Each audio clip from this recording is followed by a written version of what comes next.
And if you ever tell people that God does not have fierce wrath towards the sinner, not just the sin, but towards the sinner, then you're lying to them. Because I don't find verses that speak and show God to pour out wrath on sin. What's that? How do you pour out wrath on sin? Where is it? Listen to this. I'm just going to give you 5 verses that deal with God's wrath. You tell me who the recipients of the wrath are. Exodus 22:22. You shall not mistreat any widow or fatherless child. If you do mistreat them,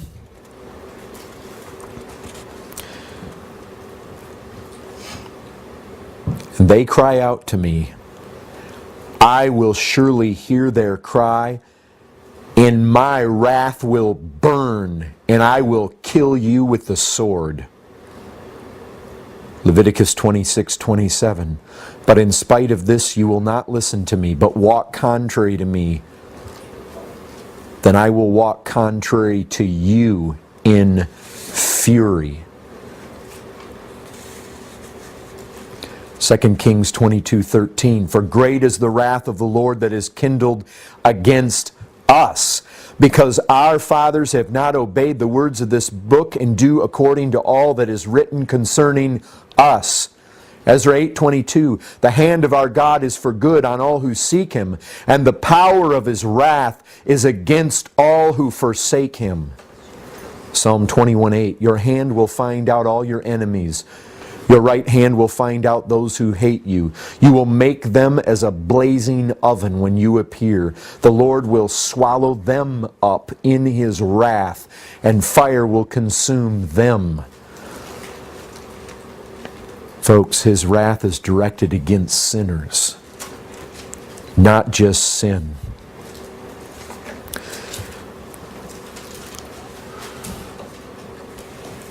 Let me tell you something else about His wrath.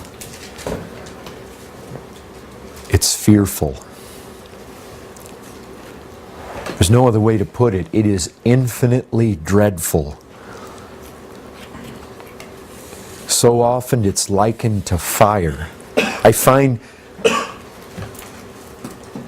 various times it's likened to drinking a cup, even the dregs of the cup, which I think is where we get the picture that Christ uses when He's in the garden. If it was possible, He was praying to His Father that He would be delivered from that cup, a cup of wrath. But more times than anything else in the Bible, you tell me, you listen to this, you hear what this wrath is likened to. Exodus 15:7. You send out your fury, it consumes them like stubble. 2 Kings 53:26. The burning of His great wrath. Psalm 21:9. You will make them as a blazing oven when you appear. The Lord will swallow them up in His wrath, and fire will consume them. Isaiah 66:15. For behold, the Lord will come in fire, and His chariots like the whirlwind to render His anger and fury and His rebuke with flames of fire. Jeremiah 4:4. Circumcise yourselves to the Lord.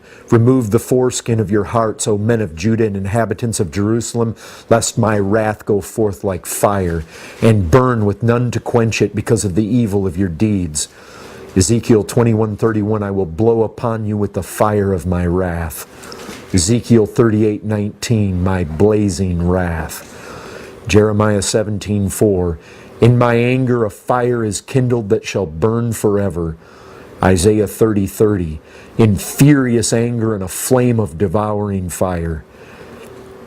Deuteronomy 32:22, for a fire is kindled by my anger, and it burns to the depths of Sheol, devours the earth and its increase, and sets on fire the foundations of the mountains. Deuteronomy 29:20, the anger of the Lord and His jealousy will smoke against that man. Folks, This is one of the most fearful verses that I have ever read in the Bible. Ezekiel 22:20. As one gathers silver and bronze and iron and lead and tin into a furnace to blow the fire on it in order to melt it, so I will gather you in my anger and in my wrath, and I will put you in and melt you. I will gather you and blow on you with the fire of my wrath, and you shall be melted in the midst of it. You know what? Man wants to ignore it. He wants to forget it. He wants to suppress it. And man likes to think, oh, my sin isn't that bad. And God isn't that angry. And man somehow thinks, some way, somehow, well, even if hell's real, I'm going to be down there with all my friends. I will gather you and blow on you with the fire of my wrath, and you shall be melted in the midst of it. Man thinks he's going to stand up to it. But I tell you what, when God blows upon him with the wrath of his vengeance, with the fires, a smoke, a blaze, man will yield immediately. There will be no fight in him. He will succumb to that wrath. Folks, the wrath of God is fearful. And I'll tell you this, nothing but sin brings out this characteristic of God. Wrath is the way a holy God does respond and to the wickedness of men. But I'll tell you a third thing about this wrath. It's righteous. Listen to this. This is in Romans 2 verse 5. But because of your hard and impenitent heart, you are storing up wrath for yourself on the day of wrath, when God's righteous judgment will be revealed. You know what most men feel? They feel that the wrath of God, if it's as bad as the Bible says it is, and the Bible says it's terrific, it's terrifying to the uttermost. If it's that bad, man looks at it and says, wait a second. If it's that bad, this is excessive. God's going overboard here. Man cannot conceive of God having such a massive reaction on God's part to our little sins.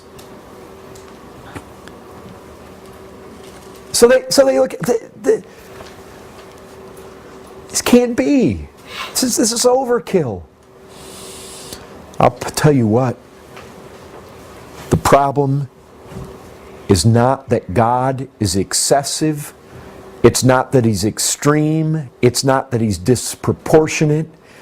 The Bible says His judgment is righteous. Folks, the problem is we underestimate the degree of our crime, our guilt. Our guilt is on a level that we know not. The problem lies not in our assessment of His wrath. The problem lies in our assessment of the excessiveness of our sin. That's where it lies. God's wrath shouldn't make us think of an overreacting God.